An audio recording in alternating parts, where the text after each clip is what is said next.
오늘 들려드릴 이야기는 여러분도 내 가족도 타깃이 되어 당할 수 있는 보이스피싱 범죄 이야기입니다.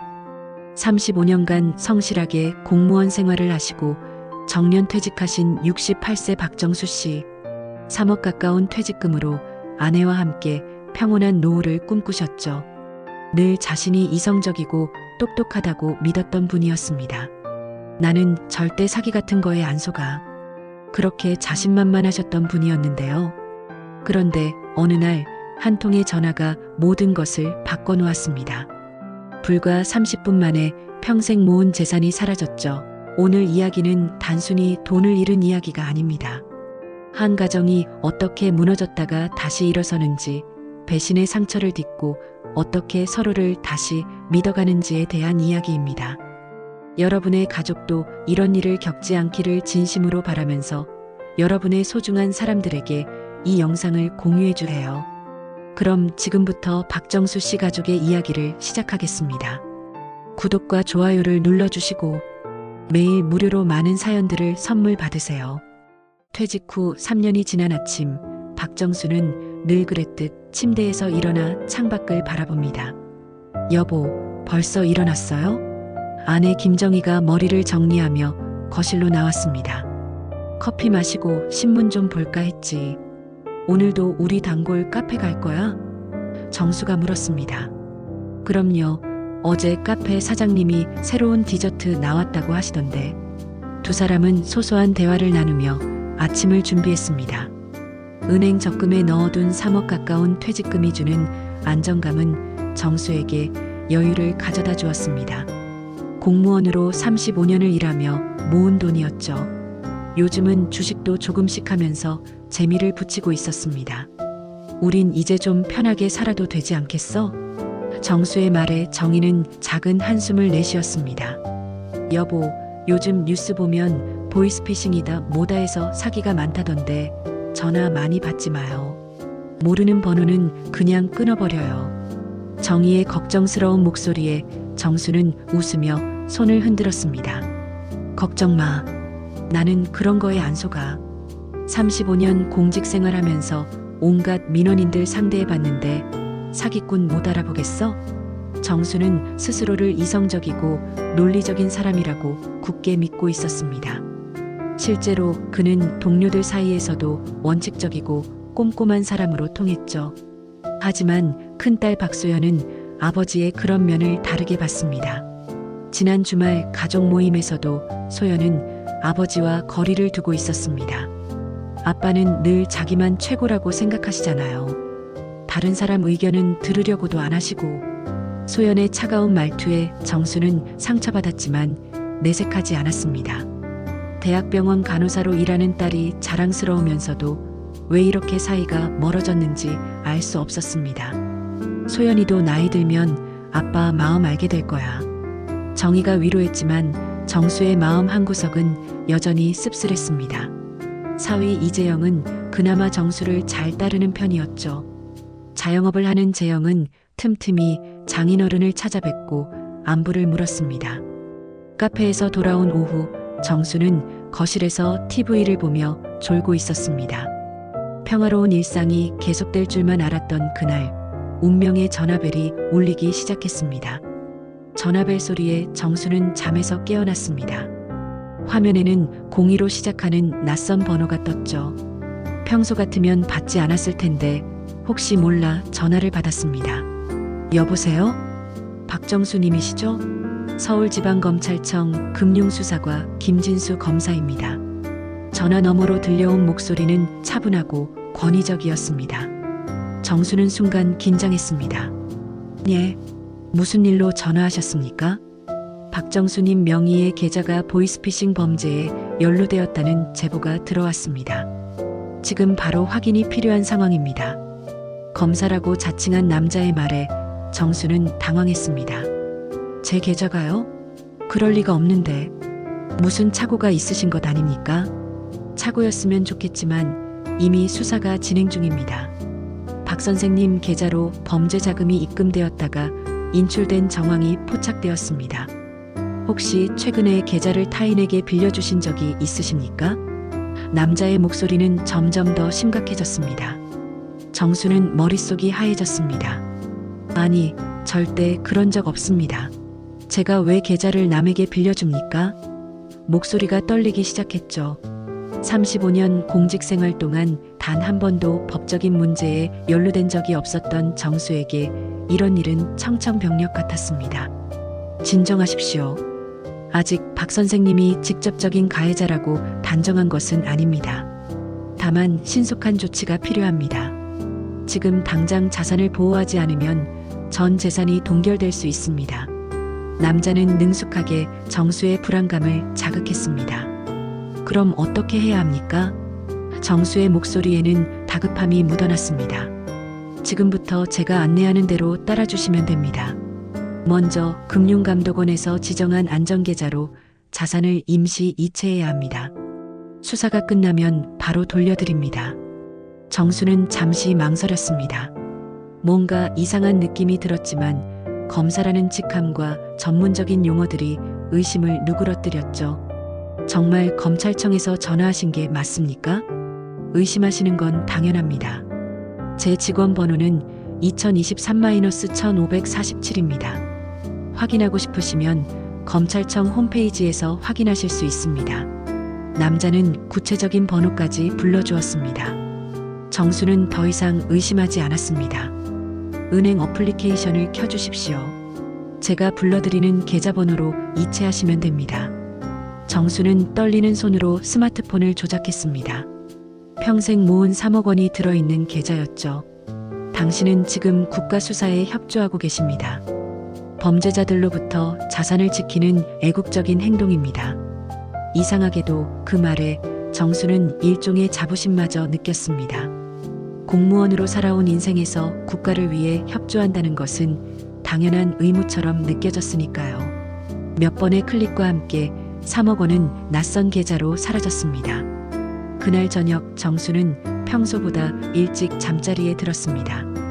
오후에 있었던 일이 계속 머릿속을 맴돌았지만 검찰 수사에 협조했다는 안도감이 더 컸죠.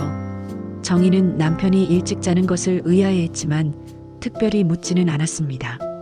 밤 10시경 정희는 습관적으로 은행 어플을 확인했습니다. 매달 관리비와 생활비를 정리하는 것이 일과였으니까요. 화면에 뜬 잔액을 보고 정희는 눈을 비볐습니다. 이게 뭐야? 적금 계좌에 있어야 할 3억 원이 통째로 사라져 있었습니다. 여보. 정희가 다급하게 정수를 흔들어 깨웠습니다. 왜 그래? 무슨 일이야? 잠에서 깬 정수가 눈을 비비며 일어났죠. 우리 돈이 다 없어졌어요. 이건 뭐예요? 정희가 떨리는 손으로 핸드폰 화면을 보여주었습니다. 정수는 순간 오후에 있었던 일을 떠올렸습니다. 아, 그게 검찰청에서 전화가 와서 조사 협조를 해야 한다고. 정수의 설명을 듣던 정희의 얼굴이 하얗게 질렸습니다. 뭐라고요? 검찰청? 여보, 그게 말이 돼요? 당장 경찰서 가요. 두 사람은 허둥지둥 옷을 입고 가까운 경찰서로 향했습니다. 새벽 시간임에도 불구하고 경찰서 민원실에는 불이 켜져 있었죠. 당직 경찰관은 정수의 설명을 듣고 고개를 저었습니다. 아저씨, 그건 전형적인 보이스피싱 수법입니다.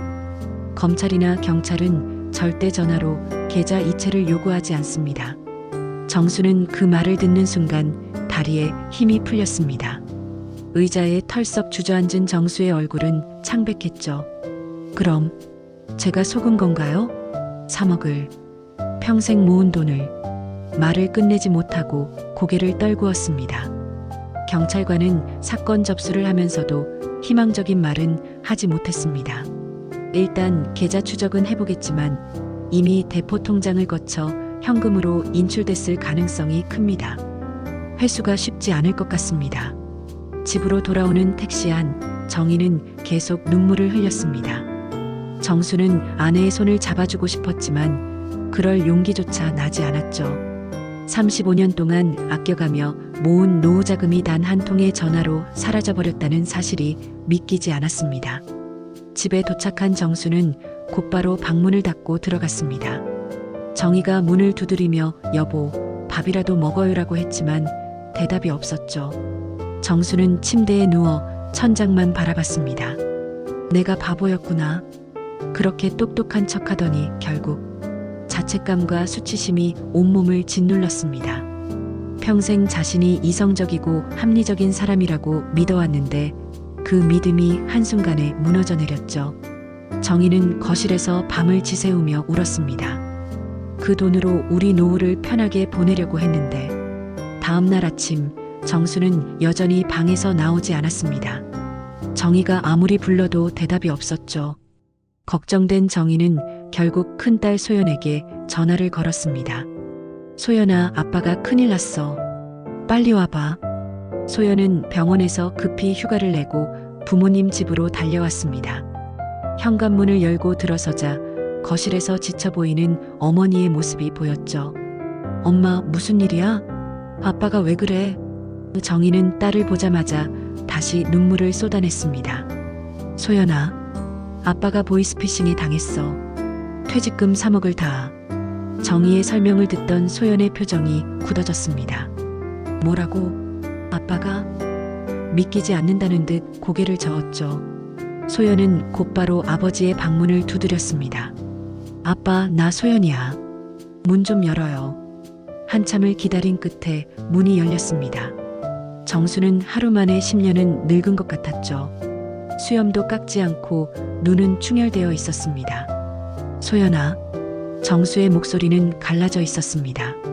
아빠, 나한테 말이라도 하지 그랬어요. 왜 혼자 판단하세요? 내가 병원에서 일하면서 이런 사기당한 어르신들 얼마나 많이 봤는데. 소연의 목소리에는 안타까움과 답답함이 섞여 있었습니다. 정수는 고개를 들어 딸을 바라봤죠. 내가 날 믿었으면 그런 말 안 할 텐데.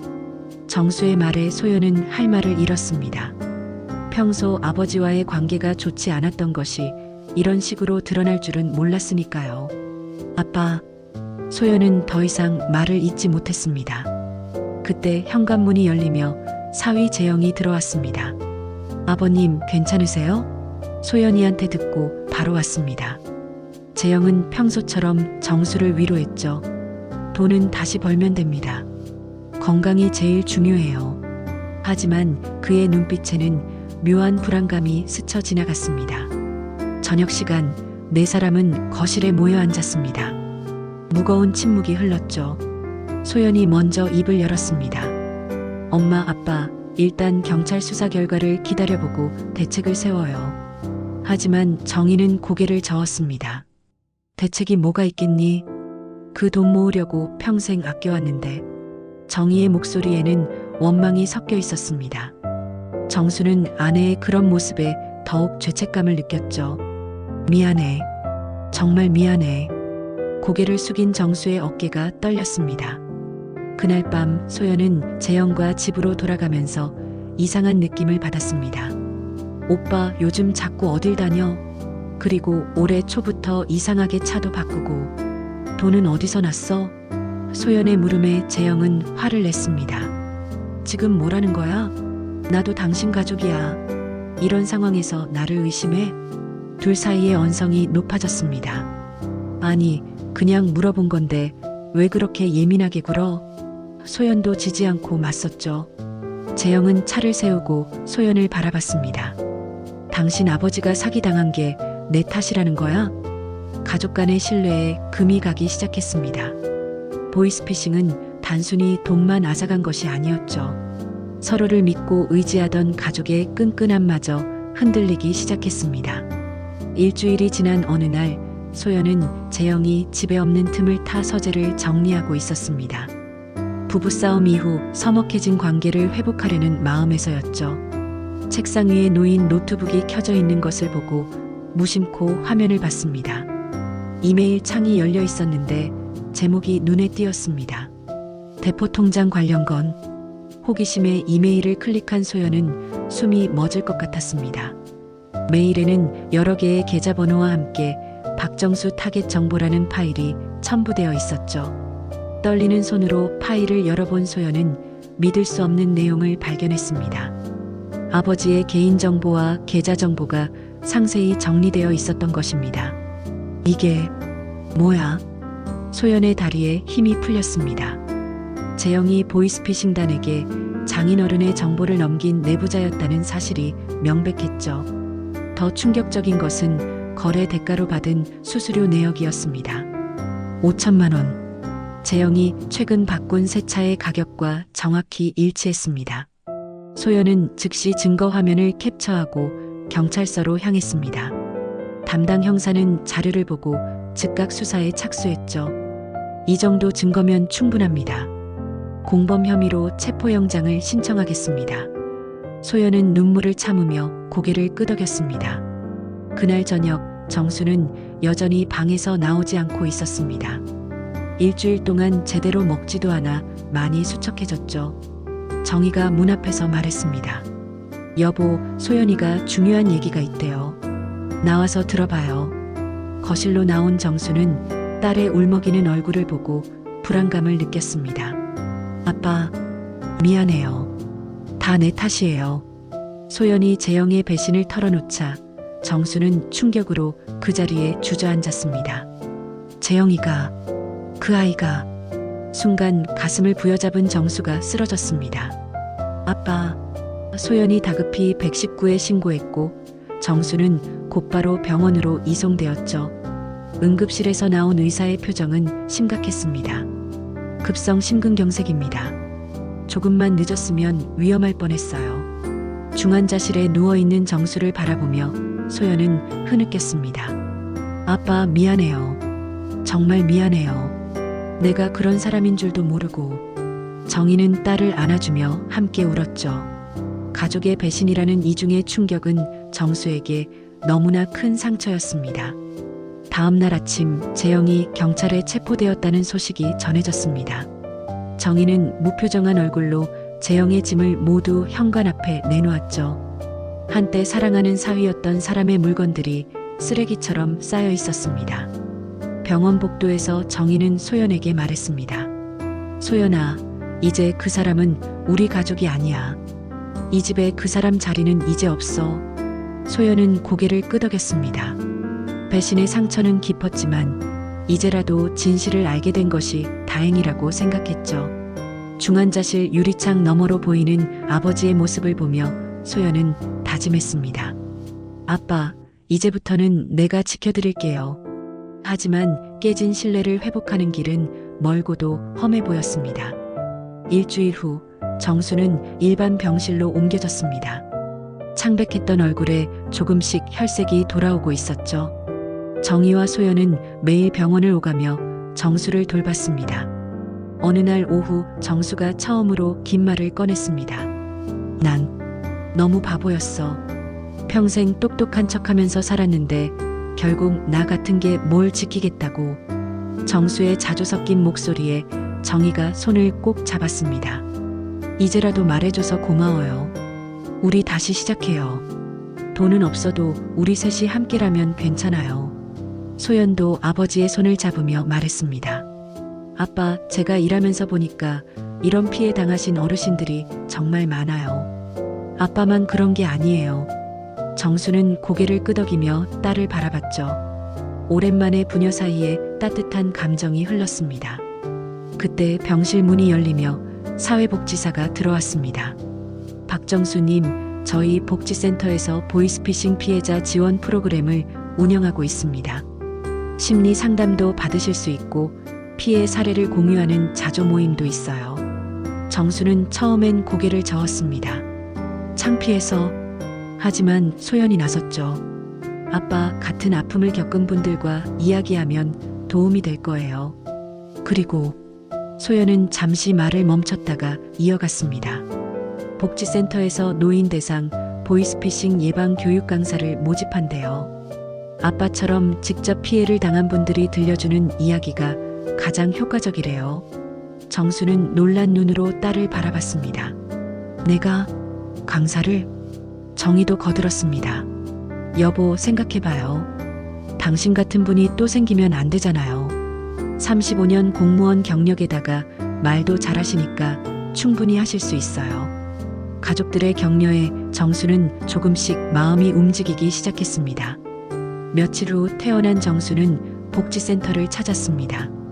모임에서 만난 다른 피해자들의 이야기를 들으며 정수는 자신만 피해자가 아니었다는 것을 깨달았죠. 은행 지점장 출신, 대학 교수, 기업 임원 등 사회적으로 성공한 사람들도 똑같이 당했던 것입니다.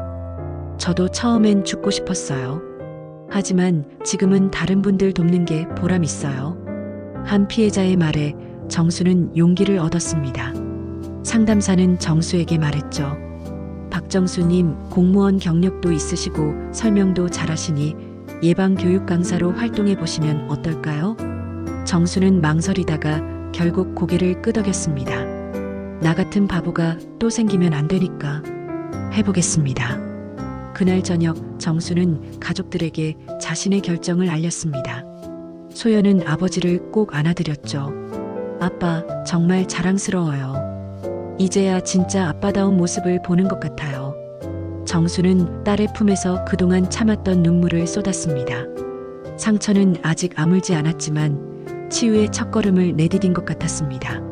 석 달 후 법원 앞, 정수는 정의, 소연과 함께 무거운 발걸음으로 법정에 들어섰습니다. 오늘은 재영의 선고 공판이 있는 날이었죠. 피고인석에 앉은 재영은 수감복을 입고 초췌한 모습이었습니다.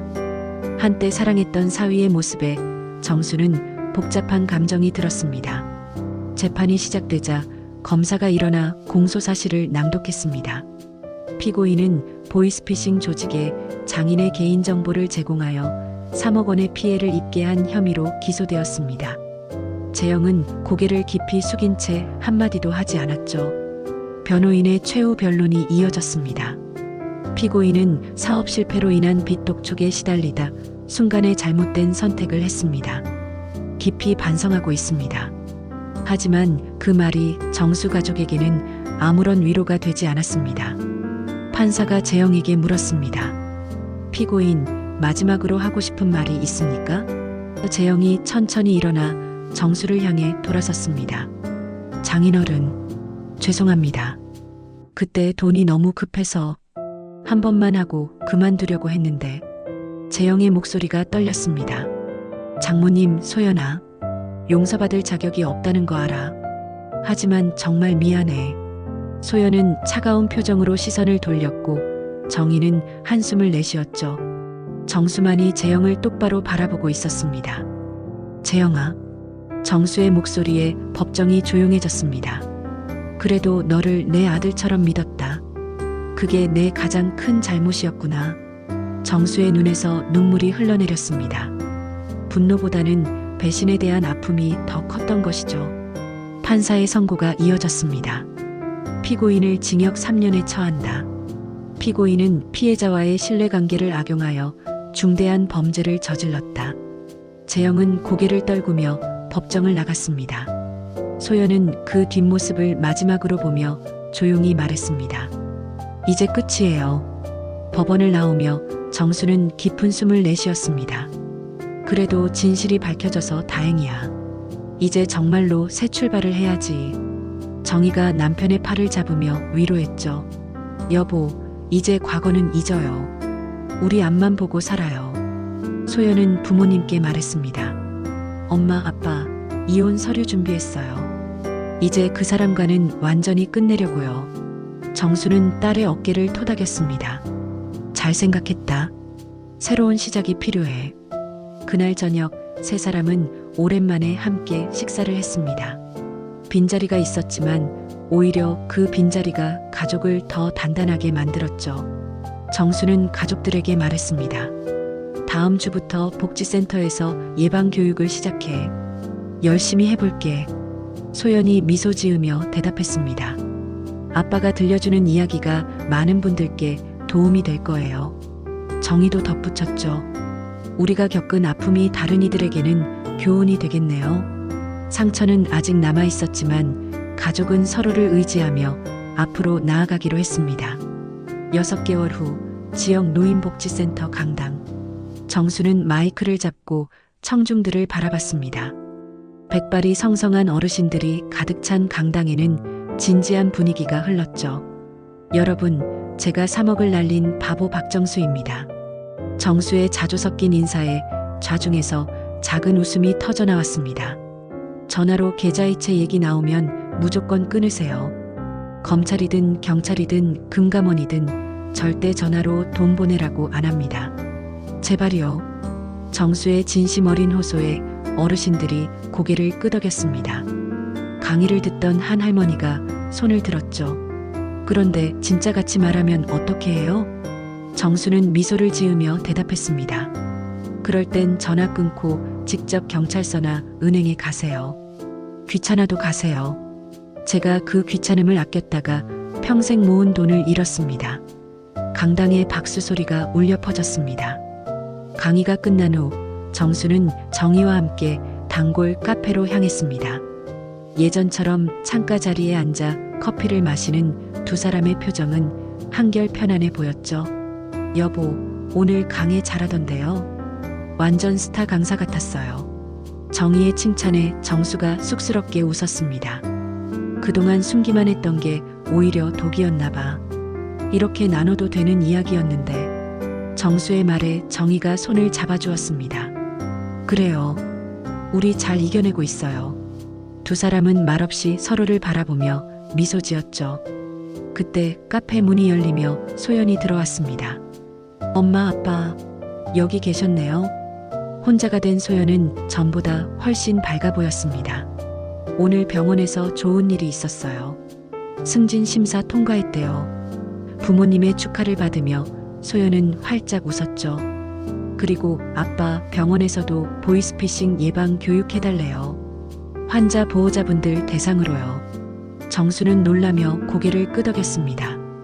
그래, 도움이 된다면 어디든 가야지. 가족의 상처는 이제 남을 돕는 치유의 도구가 되고 있었습니다. 저녁 무렵 세 사람은 공원을 걸었습니다. 노을이 지는 하늘이 아름다웠죠. 정수가 하늘을 올려다보며 말했습니다. 그래도 아직 늦지 않았어. 돈은 잃었지만 가족은 더 단단해졌잖아. 정희가 남편의 팔짱을 꼈습니다. 맞아요. 우리에겐 아직 시간이 있어요. 소연도 아버지의 다른 팔을 잡으며 말했죠. 아빠, 이제 우리가 서로를 지켜주는 거예요. 혼자가 아니에요. 정수는 아내와 딸을 바라보며 가슴이 뭉클해졌습니다. 2억이라는 큰 돈을 잃었지만 그보다 더 소중한 것을 되찾았으니까요. 진정한 가족의 의미를, 서로를 믿고 의지하는 관계의 소중함을 말입니다. 공원 벤치에 앉은 세 사람의 모습이 석양빛에 물들었습니다. 상처는 흉터로 남겠지만 그 흉터마저도 그들을 더 강하게 만들어줄 것입니다. 정수는 생각했죠. 살아있어서, 가족이 있어서 다행이다. 새로운 시작은 이미 시작되었습니다. 이 영상이 누군가에겐 위로가 되었기를 바랍니다.